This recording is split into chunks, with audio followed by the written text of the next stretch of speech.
ओम नमः शिवाय, ओम नमः शिवाय, ओम नमः शिवाय। आज हम शिव महापुराण का 39वां अध्याय देखेंगे। रुद्र संहिता खंड 3 के पार्वती खंड के शिव जी का देवताओं को निमंत्रण। मतलब शिव जी सभी देवताओं को अपने विवाह का निमंत्रण पत्र देते हैं। नारद जी बोले, हे महाप्रभ, हे विधाता, आपको नमस्कार है। आपने अपने श्रीमुख से मुझे अमृत के समान दिव्य और अलौकिक कथा को सुनाया है। अब मैं भगवान चंद्रमौली के मंगलमय वैवाहिक जीवन का सार सुनना चाहता हूँ, जो कि समस्त पापों का नाश करने वाला है।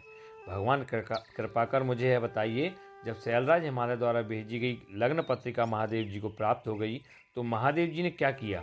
प्रभु, इस अमृत कथा को सुनाने की कृपा कीजिए।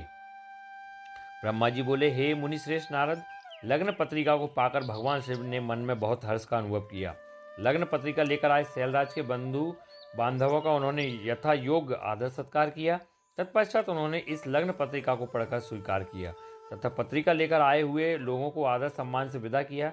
तब शिवजी प्रसन्नता पूर्वक सप्त ऋषियों से बोले कि हे मुनियों, आपने मेरे लिए शुभ कार्य का संपादन किया है और मैंने इस विवाह हेतु अपनी स्वीकृति प्रदान कर दी है, अतः आप सभी मेरे विवाह में सादर आमंत्रित हैं।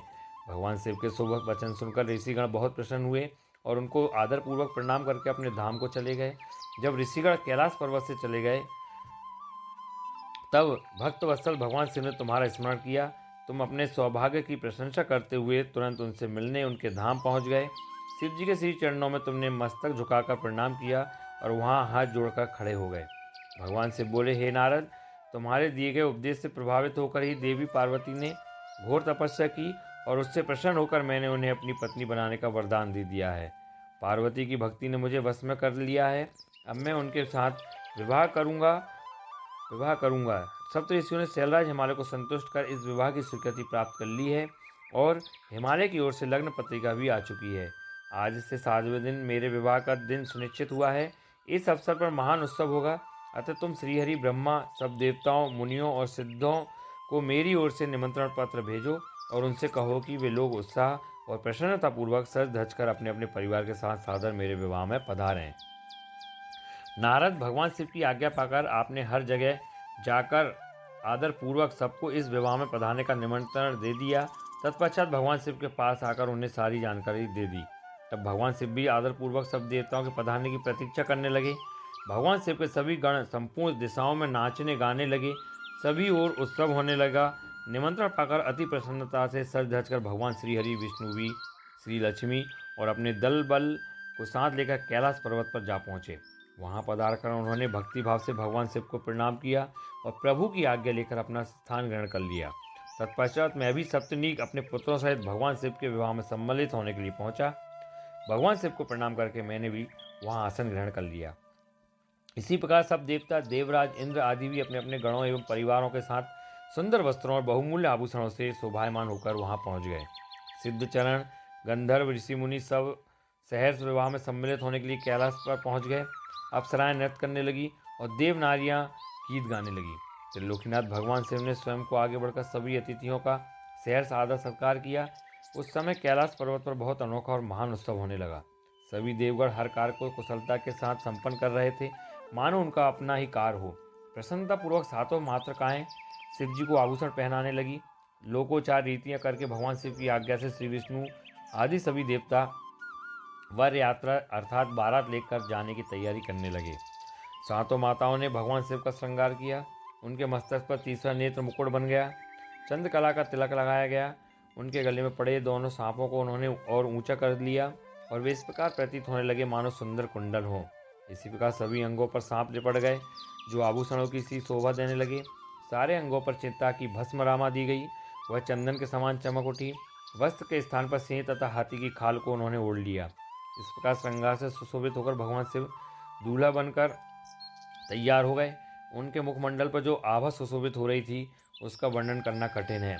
वे साक्षात ईश्वर है। तत्पश्चात समस्त देवता, यज्ञ, दानव, नाग, पक्षी, अप्सरा और महर्षिगण मिलकर भगवान शिव के पास गए और प्रसन्नतापूर्वक बोले, हे महादेव महेश्वर जी, अब आप देवी पार्वती को विवाह के लिए हम लोगों के साथ चलिए और हम पर कृपा कीजिए।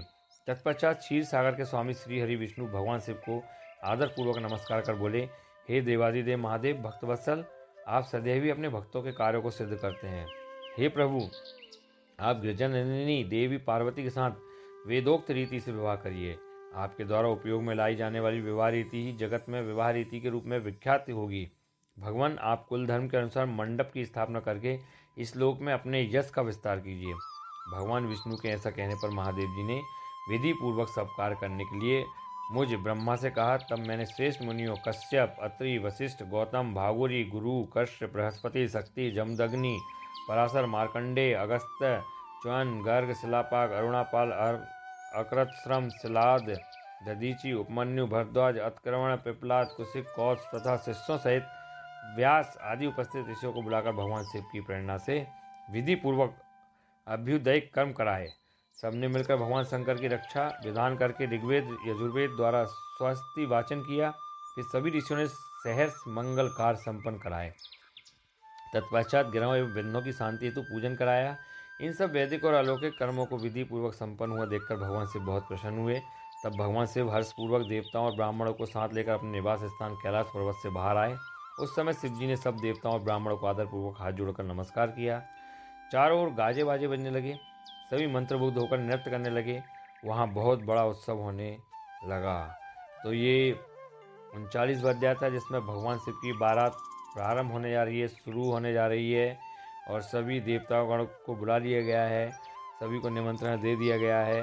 अब हम आगे देखेंगे 40वां अध्याय। ओम नमः शिवाय, ओम नमः शिवाय, ओम नमः शिवाय।